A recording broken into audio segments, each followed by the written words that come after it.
નમસ્તે મિત્રો, સ્વાગત છે આપણી ચેનલમાં। આજે આપણે આ વિડીયોમાં મધર્સ ડે વિશે જાણીશું। આજે છે મધર્સ દિવસ।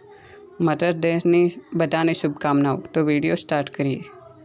મધર્સ ડે કેમ ઉજવાય છે, જાણો ઇતિહાસ અને તેનું મહત્ત્વ। આ વિડીયોમાં સંપૂર્ણ માહિતી મેળવીશું, તો વિડીયો લાસ્ટ સુધી જોજો। વિડીયો સ્ટાર્ટ કરીએ। દર વર્ષે મે મહિનામાં બીજા રવિવારે મધર્સ ડે ઉજવવામાં આવે છે। આ દિવસ તેમના પ્રેમ અને બલિદાન માટે વિશ્વભરની દરેક માતા અને માતાની આકૃતિનું સન્માન કરવા માટે ઉજવવામાં આવે છે। મધર્સ ડેનો ઇતિહાસ જાણીએ। એવું કહેવાય છે કે ભગવાન દરેક જગ્યાએ ન હોઈ શકે, તેથી તેમણે માતાને બનાવી। ભગવાન કરતાં માતાને ઉચ્ચ દરજ્જો આપવામાં આવે છે। એક માતા એ બધી વાતોને પોતાની મેળે સમજી જાય છે, જે બાળક કહી પણ નથી શકતું। દર વર્ષે મે મહિનાના બીજા રવિવારે મધર્સ ડે ઉજવવામાં આવે છે। આ દિવસે તેમના પ્રેમ અને બલિદાન માટે વિશ્વભરની દરેક માતાઓ અને માતાની આકૃતિનું સન્માન માટે ઉજવવામાં આવે છે। આ દિવસ ભારત અને અન્ય ઘણા દેશોમાં ખૂબ જ ઉત્સાહથી ઉજવવામાં આવે છે।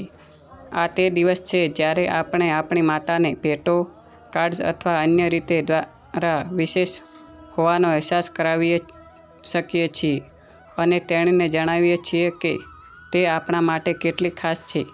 આ વર્ષે 12 મેના રોજ મધર્સ ડે ઉજવવામાં આવે છે। જાણો આ દિવસના ઇતિહાસ વિશે।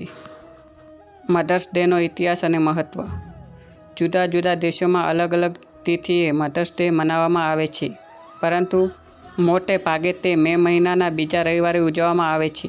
આ દિવસ પ્રાચીન કાળથી ઉજવવામાં આવે છે। ગ્રીક અને રોમનોએ સૌ પ્રથમ તેની દેવી રિયા અને દેવી સાયબેલના સન્માનમાં ગોઠવ્યું હતું, પરંતુ મધર્સ ડેનું આધુનિક વર્ઝન અમેરિકામાં 20મી સદીમાં શરૂ થયું છે। તેની શરૂઆત અન્ના જર્સીસ દ્વારા કરવામાં આવી હતી, જે તેની માતા એન રીવ્સ જાર્વિસનું સન્માન કરવા માંગતી હતી, કારણ કે તેણે પોતાના બાળક માટે ખૂબ જ મહેનત કરી હતી અને ઘણા બલિદાન આપ્યા હતા। અન્ના જાર્વિસે પોતાની માતાની યાદમાં આ દિવસને રાષ્ટ્રીય રજા જાહેર કરવાનું અભિયાન શરૂ કર્યું હતું। આ પછી 1914માં અમેરિકાના રાષ્ટ્રપતિ વુડરો વિલ્સને મે મહિનાના બીજા રવિવારને મધર્સ ડે જાહેર કરવા માટે હસ્તાક્ષર કર્યા હતા। ત્યારથી આ દિવસ અમેરિકામાં સત્તાવાર રજા બની ગયો છે।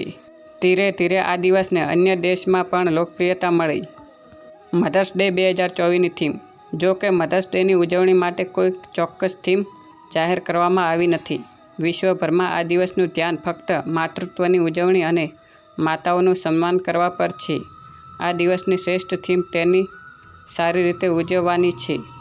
છેલ્લા કેટલાક વર્ષોમાં તેની theme heart of the mother, love of the mother વગેરે રાખવામાં આવી છે।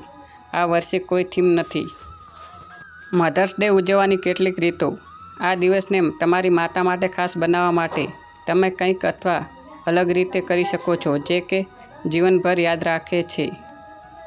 દરેક દેશમાં મધર્સ ડેની ઉજવણી અલગ અલગ રીતે કરવામાં આવે છે।